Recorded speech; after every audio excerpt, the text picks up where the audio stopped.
Ladies and gentlemen, welcome back to Miss TV Total Football, where we are going to talk about post-match. Spurs 1, Fulham 2. Spurs fans, you lot sacked Ange Postecoglou for this nonsense. I'm looking at some of your recent matches. I think this is your fourth loss in the Premier League in the last five. Looking at the last five matches in the Premier League: loss against Newcastle, loss against Chelsea, draw against Tottenham, loss against Arsenal, and now a loss against Fulham. And guess what? It doesn't get better for you because your next match is against Newcastle at St. James's Park. Please already guarantee yourself a loss for that match straight away. Honestly, I'm watching this game, right? I'm watching this Spurs game. Where's the X factor? Like, where's the excitement? This Spurs team, you guys are the biggest fake top big six club I think there is, honestly.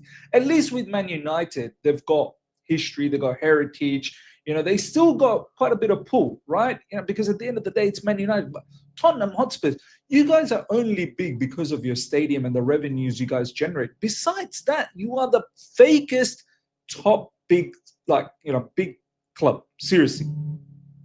The fakest big club out there. Thomas Frank, let's start things off with Ange Postecoglou first. You sacked Ange Postecoglou for this.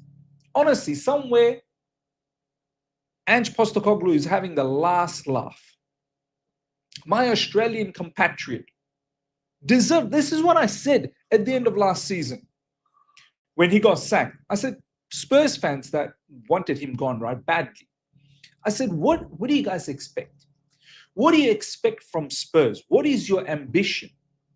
Here's a man who's won your trophy for so long, and an important trophy as well, Europa League.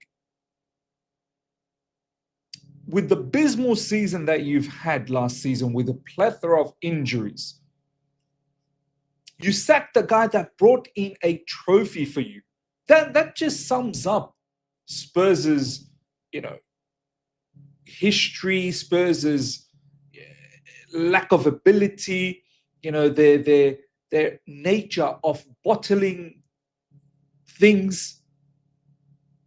You should have kept Ange Postecoglou because it looked like the players, I felt, connected with Ange Postecoglou. At least with Ange Postecoglou, you had some attacking prowess about you. There was lovely movements. There was good, passing. With Thomas Frank, as much as I like Thomas Frank, don't get me wrong, I think he did a madness with Brentford. But this is why I said, when you got Thomas Frank from Brentford to Spurs, I'm like, this is not the same thing. Thomas Frank for Brentford don't have much ambition. They don't really have that many things to achieve in a season. For them, it's very simple: survive and make sure you're there again in the Premier League. Whereas when you come to Spurs, Thomas Frank, it's a bit different. With Brentford, you might get away with a few losses here and there. And no one's really expecting you to take the game to the opposition. But when you come to Spurs, it's totally different. Now the fans are expecting you to win. Now the fans want you to take the game to the opposition. It's going to take a bit of time. But with this type of record, I think 2 wins in all club competition for Spurs in the last 10 games. 2 wins. Ange Postecoglou, for me, needed to stay. Should have given a 3rd season. They lost Son as well. I think Son probably would have stayed if Ange stayed. Maybe, but maybe Son might have felt that, look, he's done everything possible. Should have given Ange another chance and seen how the, first half of the season would have gone with Ange, and then made a decision. Because what difference have you made? In fact, I feel like you've gone backwards. You've severely gone backwards with Thomas Frank. Maybe in the Premier League, I'm looking at the Premier League table right now, you're 10th. Because I think you finished 17th. You're 10th now. You might think, oh, that's progress. No, it's not. Your football sucks. Spurs fans, let me know. Your football absolutely stinks. At least with Ange, I could see patterns of play. I could see that when you're attacking, there's attack. The attack is held with numbers. Plenty of players bombing forward. Now, I look at your team. Even a player like Xavi Simons coming on, honestly, brings nothing. Absolutely nothing. Looking at the stats again for this game, just quickly. Yes, sure, you've held 62% possession or 63% possession. You're at home. You're expected to, but expected goals 0.86. That's off the back of 0.05 against Chelsea. I think 0.07 against Arsenal. There's no cutthroat behavior from Spurs at all. And Thomas Frank, there's a sizable amount of games that's been played now. He's definitely struggling. The move from Brentford to Spurs is why I'm a little bit weary about these type of managers that do well in smaller clubs. Maybe that's what their remit is. Maybe that's what they're good at. Where the expectation, the limelight, the media is a little less, and they can do their business quietly. And no one really cares if they do poorly for a prolonged period of time. Spurs, on the other hand, it's not the same. Fulham, excellent victory. Kudos to Fulham, man. Kudos to them. They're struggling in the relegation zone as well, I'm pretty sure. Fulham, where's Fulham? They've climbed themselves up to 15th. They're only a point behind Spurs. This is a Fulham that's struggling. Spurs, lost against Fulham now. Lost against PSG in the Champions League. Lost against Arsenal. Drew against Man United. Probably deserved to lose that one as well. Then they beat Copenhagen, no problems, in the Champions League. It was a good win. Lost against Chelsea. And then lost against Newcastle in the Carabao Cup. Honestly, Spurs fans, let me know your thoughts. For me, next game, Newcastle, you're going to lose. You're guaranteed to lose that at St. James's Park. And the way Thomas Frank sets you guys up, the lack of vision in attack, looking flimsy in defense, and you got quality players in defense. You should be, at the most, be solid at the back.